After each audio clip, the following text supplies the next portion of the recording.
Alors, deuxième vidéo pour continuer à travailler votre proposition impact, son prix, son positionnement et le pitch. Donc, de la même façon, je vais vous partager mon écran parce qu'on a un document à travailler ensemble. Donc, que vous retrouverez également sous la vidéo. Alors, ça va reprendre certains éléments dont on a parlé dans la première vidéo, mais de façon plus détaillée. Donc, vous avez votre proposition impact détaillée. Vous savez maintenant à qui vous vous adressez. Vous allez voir que ça va être beaucoup plus simple après pour définir une stratégie de contenu pour votre communication, notamment sur les réseaux sociaux. Alors, on va retravailler un petit peu plus dans le détail tout ce qui est positionnement et prix. OK? Donc, pour pouvoir être très au clair, ce que je vous propose un petit exercice, ça va être de lister 10 problématiques en lien avec le besoin auquel vous souhaitez répondre et 10 solutions issues de votre méthode pour aider votre client idéal. Je vous ai mis un exemple. Par exemple, si le besoin de votre client idéal, c'est d'acquérir plus de légitimité pour ne plus douter de soi, donc les thèmes que vous allez identifier en lien avec la légitimité, ça va être le manque de confiance en soi, le syndrome de l'imposteur, ça va être de travailler sur son estime de soi, apprendre à mesurer ses résultats et apprendre à en être fier, devenir assertif, poser ses limites, apprendre à se connaître dans les situations de tension, apprendre à parler de son offre avec clarté et certitude, voilà, etc. Donc, j'ai listé un certain nombre de thèmes, il n'y en a pas 10, mais enfin, je pourrais en lister 20 comme ça. Et donc, les propositions et les axes de travail qui sont issus de la méthode, ça serait d'identifier les croyances limitantes, de les transformer en croyances boostantes, de les détruire symboliquement, de cultiver l'action avec la méthode des petits pas, de célébrer les réussites, d'apprendre à répondre à la question de quoi suis-je fier aujourd'hui, de pitcher de façon impactante, etc. D'accord? Donc, ce travail va vous aider également à travailler la présentation de votre offre, à l'écrit comme à l'oral, et à illustrer surtout avec des exemples concrets qui parlent à votre client et à travailler sur votre stratégie de contenu par la suite. Tout ce qui est blog, post sur les réseaux sociaux, newsletter, emailing. Parce que si vous identifiez 10 problèmes chez votre client, après, vous pouvez travailler 10 posts par rapport à ces problèmes. Et vous êtes sûr que vous allez faire mouche parce que vous parlez très, très concrètement à ces clients et comment votre méthode concrètement va répondre à ce point précisément grâce à un des piliers, par exemple, de la méthode. OK? Donc ça, c'est le premier exercice à faire. Maintenant, concernant le positionnement, donc les concurrents. Donc les concurrents, ça fait toujours peur. On se dit, oh là là, mais il y a beaucoup de monde sur cette offre-là, je ne suis pas la seule, etc. Comment vais-je arriver à me différencier, à me démarquer? Bon, premièrement, maintenant, on va se dire que la concurrence est saine. Ok, moi, je le dis tout le temps, je me le répète tout le temps, parce que pour moi, pour chaque professionnel, pour chaque offre, il y a un public en face. Et c'est pour ça que c'est hyper important d'identifier votre avatar et de faire tout ce travail-là. OK? Vous allez être la bonne personne pour un certain public et vous ne serez pas la bonne personne pour un autre public. Et ça, c'est OK. D'accord? Donc, c'est ce que je dis, passez pas trop de temps à vous torturer, à regarder ce que font les concurrents sur les réseaux sociaux. Faites une veille, mais de façon saine et écologique, d'accord, pour voir ce qui existe sur le marché. Mais ne passez pas trop votre temps à regarder toutes les vidéos, écouter tous les podcasts, étudier dans le détail les offres de vos concurrents parce que ça va vous créer du doute, ça va vous stresser et ça ne va pas vous faire avancer. OK? Pour faire votre veille, je vous propose d'utiliser la version Trello. Ça vous permettra d'utiliser cet outil, de faire en fait des screenshots de capture d'écran de tout ce qui vous plaît. Que ce soit quand vous voyez des vidéos impactantes, des pubs, des tunnels de vente, des emails en fait avec une rédaction qui vous plaît. Vous faites des screenshots et vous mettez ça en fait dans un tableau Trello très visuel. Comme ça, quand vous avez besoin d'idées, besoin de vous inspirer, vous pouvez aller regarder un petit peu ce qui vous a marqué, ce qui vous a impacté pour vous en inspirer pour vos propres posts ou vidéos. OK? Ça, c'est vraiment utile. Après, le reste, c'est bullshit pour moi. C'est une perte de temps et ça vous fait douter. Alors, pour fixer votre tarif, votre juste prix. Bon, une première chose à faire, c'est quand même intéressant d'aller regarder, d'aller benchmarker un petit peu le prix des concurrents. De regarder ce qui se fait, de regarder leur site internet. Alors, vous verrez qu'il y a beaucoup de concurrents qui ne mettent pas les prix, qui ne sont pas à l'aise avec ça, ou alors c'est une stratégie. Mais il y en a quand même qui les mettent. Donc, ça vous permet de vous situer dans une fourchette. OK? Évidemment, pour fixer votre prix, vous allez calculer la marge que vous souhaitez réaliser, d'accord, selon si c'est un produit ou si c'est un service. Donc, si vous avez dû acheter de la matière première, des emballages, etc., quelle est la marge que vous voulez faire sur votre produit?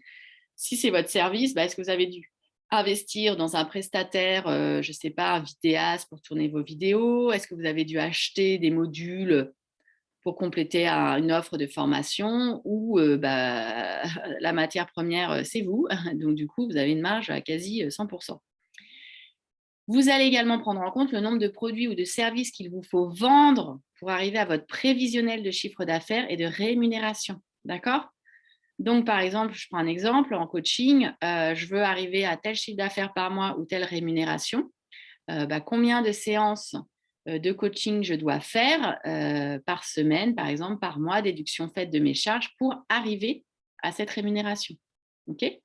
Vous ferez évidemment attention à vérifier que la TVA s'applique ou pas selon vos activités et votre statut, micro-entreprise, société commerciale, etc. Écoutez aussi ce qui résonne en vous, écoutez votre cœur, c'est important. Soyez alignés par rapport à vos tarifs parce que c'est comme ça que vous les défendrez le mieux. Alors, il y a certains de mes clients qui me disent, moi, je me mets à la place de mon client, qu'est-ce que je serais prête à mettre en fait comme prix pour cette prestation-là? Ok, ça peut être une bonne idée pour démarrer, mais en général, on se dévalorise et on met des prix bas. Donc là, c'est vraiment aussi travailler votre rapport à l'argent. Quelle est la valeur que vous apportez à votre client? Est-ce que votre client ne va pas gagner des années grâce à la transformation qu'il va opérer grâce à votre service, grâce à votre offre? OK? Quel prix ça a de gagner des années, de se transformer radicalement? OK? Réfléchissez à ça pour ne pas vous dévaloriser. Et puis, vous allez décomposer votre prix. D'accord? Ça, j'y reviendrai aussi un petit peu plus en détail, notamment dans les coachings collectifs. Mais quelles sont les charges associées? Quelle durée cela représente-t-il si vous tarifez une prestation de service? D'accord? Là, je prends encore l'exemple d'une formation. La formation, ce n'est pas seulement l'animation, c'est la conception, le temps que ça a pris. Quel est le coût horaire à la journée? Est-ce que c'est un forfait? Est-ce que c'est un abonnement mensuel? Etc. Donc, quand vous avez travaillé votre prix par rapport à votre proposition impact, je vous propose de venir le partager dans le groupe Facebook. Ça sera un premier engagement. Vous aurez des retours bienveillants. OK? Vous n'allez pas vous justifier pour vous justifier. Vous allez juste expliquer comment vous êtes arrivé à ce prix-là. Qu'est-ce qu'il y a derrière? OK? Vous allez voir, une fois que ça se sera fait, c'est un gros boulot, mais vous serez hyper à l'aise avec votre prix. Vous allez le défendre. Moi, mes prix, j'ai aucun challenge en fait de la part de mes clients. C'est-à-dire, j'ai jamais l'objection, c'est trop cher. Bon, si de temps en temps je peux l'avoir. En fait, on me dit souvent plutôt ah, j'ai vu un peu le même type d'offre, mais 2 fois moins cher. Ok, je leur dis qu'est-ce qu'on compare? Qu'est-ce qu'il y avait dans cette offre-là? Quelle valeur ce prestataire, ce consultant, peu importe, vous a-t-il proposé? Quelle est sa promesse? OK? Est-ce qu'il y avait des vidéos? C'est un programme e-learning. Est-ce que c'est une vraie formatrice qui parle dans les vidéos? Est-ce qu'il y a des fiches, des documents écrits, rédigés qui puissent être téléchargeables pour créer un book de formation à la fin de la formation e-learning? Est-ce qu'il y a un véritable suivi qualité avec un reporting mensuel, etc., etc. Je décompose. En fait, on ne compare pas des choux et des carottes. De quoi on parle? Donc, quand vous avez cette objection-là, vous creusez un. OK, quel concurrent, quel type de prestation, juste pour comparer, pour être sûr qu'on parle exactement de la même prestation, de la même valeur. Parce que moi, je vous apporte ça comme valeur ajoutée. Et ça, c'est ma différenciation. Et quand vous êtes très à l'aise avec ça, moi, je ne baisse pas mes prix. C'est hyper clair.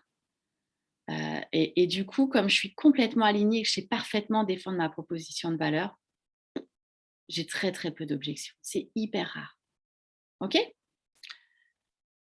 Alors, je voulais vous parler du pitch pour terminer en fait ce pilier d'alignement et de clarté sur votre offre et votre prix, votre pitch.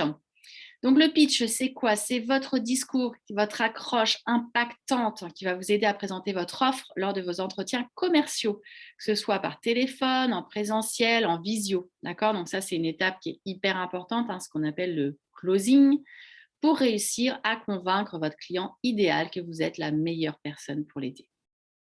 Donc, pour que votre pitch soit réussi, il faut que vous soyez super au clair sur la transformation de votre prospect. Quelle est la situation actuelle de votre prospect par rapport à la situation souhaitée? Et ça, vous l'écrivez pendant l'entretien découverte, pendant le closing. Vous allez noter sa situation actuelle, sa situation de douleur et sa situation désirée. D'accord?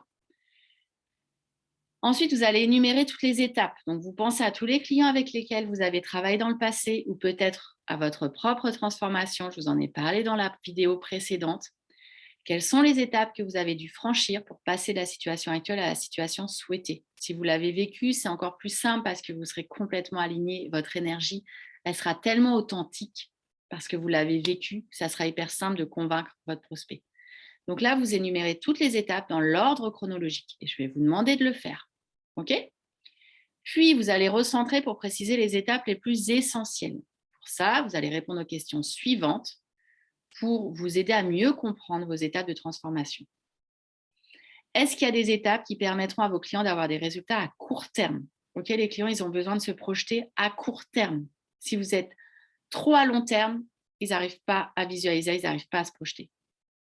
Y a-t-il des étapes qui vont permettre à vos clients d'obtenir rapidement plus de clarté? Souvent, le problème, c'est que les gens sont dans le flou. OK, c'est pas clair, ils n'ont pas de vision, ils n'ont pas d'objectif. Il faut les aider à avoir de la clarté. Quelles sont les 20% des étapes qui donnent 80% des résultats? Ça, c'est la loi de Pareto, la loi du 80-20. Quelles sont les étapes qui donnent aux clients le plus de succès dans un court laps de temps? OK? Il y a des étapes qui vont prendre plus de temps, mais vous avez aussi des étapes qui vont donner dans un court laps de temps des résultats. Par exemple, vous avez fait votre autodiagnostic, vous avez eu des prises de conscience très rapidement. Ça, ce sont des résultats à court terme. Où vos clients sont-ils bloqués? Ont-ils besoin de soutien? Où est-ce qu'ils échouent? D'accord? Et là, comment créer une étape pour éviter ce problème? Et puis enfin, y a-t-il des mesures qui éliminent la peur du succès? OK, parce que là, on travaille aussi le syndrome de l'imposteur, tous les gens qui ont peur de réussir et qui s'auto-sabotent. Une fois que vous avez identifié vraiment ces pieds stratégiques, ces étapes stratégiques, vous allez condenser justement les étapes en piliers. Et là, vous allez réduire à 3-4 étapes vos piliers sur la base des questions que vous aurez travaillées ci-dessus. OK? Vous respectez la cohérence chronologique de vos piliers. Votre méthode, elle a une cohérence. Ce n'est pas pour rien que vous commencez par un autodiagnostic et qu'après, on travaille la clarté de votre offre, de votre prix, de votre positionnement, de votre pitch. Et qu'ensuite, on va rentrer dans le détail du mindset, du syndrome de légitimité, du pilotage de l'activité, de la communication digitale, etc. OK? Donc, vous énumérez vos piliers par ordre chronologique. Vous trouvez des noms impactants pour chaque pilier. OK? Et là, vous allez développer votre promesse à haute valeur ajoutée. Quand vous vendez un produit, une offre, un service, peu importe, il y a une promesse à haute valeur ajoutée. Qu'est-ce que vous promettez à votre client? Et vous allez la résumer en une phrase. Ce sera X piliers pour faire passer vos prospects de leur situation actuelle de douleur à la situation désirée dans un délai de X jours, de X semaines, de X mois. OK? Ça, c'est la promesse à haute valeur ajoutée. Elle doit être percutante, impactante. Ensuite, vous rédigez une brève description de chaque pilier. Qu'est-ce qu'il y a derrière chaque pilier? OK? Donc ça, vous l'expliquez à votre prospect et vous lui demandez à chaque fois si ça a du sens pour lui. Est-ce qu'il a des questions par rapport à ce pilier-là? Et là, à chaque fois, il doit vous dire, si on mettait une note de 1 à 10, il doit vous dire, ah ouais, là, c'est à 10, ça a vachement de sens pour moi, je suis à 10 là. Tant qu'il n'est pas à 10, il y a une objection derrière, vous la creusez. OK? En closing, en entretien découverte, il faut régulièrement revenir sur la situation de douleur de votre prospect, d'accord? Pour le reconnecter à sa propre réalité et pour lui faire comprendre combien votre méthode, combien votre solution ou votre pilier est la réponse qu'il lui faut et pas une autre. OK? Ça, c'est hyper important. Quand vous avez fait toute cette partie-là, j'ai envie de vous dire que c'est la partie la plus importante. Là, vous allez pouvoir lui parler des livrables. Et souvent, on en parle en premier parce qu'on est plus à l'aise sur le comment. Il y a quoi? Des vidéos, des fiches, voilà, tel échantillon, etc., etc. C'est le format de l'offre. On est plus à l'aise avec ça. Mais ce n'est pas le plus important. Il faut d'abord avoir fait tout le travail amont. Quand vous avez fait ce travail-là, vous pouvez parler du format de l'offre. Là, vous allez énumérer toutes les façons dont vous allez aider vos clients à passer de leur situation actuelle à la situation souhaitée. Dans le domaine de la formation, c'est formation en ligne, c'est du coaching collectif, ce sont des ateliers, de l'accompagnement individuel, des vidéos, certaines caractéristiques du produit, un service après-vente, d'accord, des caractéristiques de la livraison, de son utilisation, un blog associé derrière pour répondre aux questions, etc. etc. Évidemment, vous ne faites pas une liste à l'après-vert de tout ce que vous pouvez apporter. Vous sélectionnez vraiment les 2 ou 3 livrables les plus impactants, les plus convaincants pour votre client. Et vous mettez en avant votre différenciation par rapport à la concurrence sans la citer. Vous allez préciser tous les avantages de chaque livrable. OK? Donc maintenant que vous avez tous ces éléments, vous allez pouvoir créer la structure de votre pitch et la prendre par cœur. OK? Vous allez donc, votre pitch, en premier écrire la promesse à haute valeur ajoutée avec les différents piliers et leur explication et quel est le format ou le support de votre offre ou de votre produit. Une fois que vous avez ces 3 éléments, vous allez vous entraîner, répéter à haute voix, faire des vidéos, pratiquer, mais réécrire aussi avec vos propres mots, votre propre langage pour vraiment que ça soit à vous, pour vous l'approprier. C'est ça qui est important. OK? Et donc, normalement, quand vous allez être avec votre client, vous n'avez plus à lire votre pitch. Moi, je n'ai pas mon pitch derrière moi, enfin devant moi, mon script, etc. Je ne l'ai plus. Je l'ai en tête, d'accord? Parce que je suis complètement alignée, je me le suis approprié, je le vis, d'accord? Je respire mon pitch. Et donc, en plus, je l'adapte évidemment aux besoins de mon client, d'accord? Ça, c'est hyper important. Au début, vous allez peut-être l'avoir un petit peu sous le coude et puis vous regardez les premiers mots, mais comme vous êtes bien entraîné, de toute façon, votre cerveau a ancré ce pitch. Donc, vous allez écrire, le défi que je vous lance là, ça va être d'écrire votre pitch transformationnel ici, dans le document. OK? Vous allez vous entraîner et vous allez le partager au sein du groupe Facebook. Et ce qui serait vraiment génial, c'est que vous fassiez une vidéo de vous en train de faire votre pitch tout simplement. N'ayez pas peur. On est dans un groupe bienveillant. Vous aurez des retours bienveillants, constructifs, mais qui vous permettront d'améliorer votre pitch. C'est hyper important. OK? Faites la vidéo. Moi, je pense que c'est encore plus impactant que juste d'écrire votre pitch parce qu'on ne sentira pas votre âme, votre énergie. OK? Donc, moi, je vous attends dans le groupe Facebook pour visionner tout ça et puis vous donner mes retours.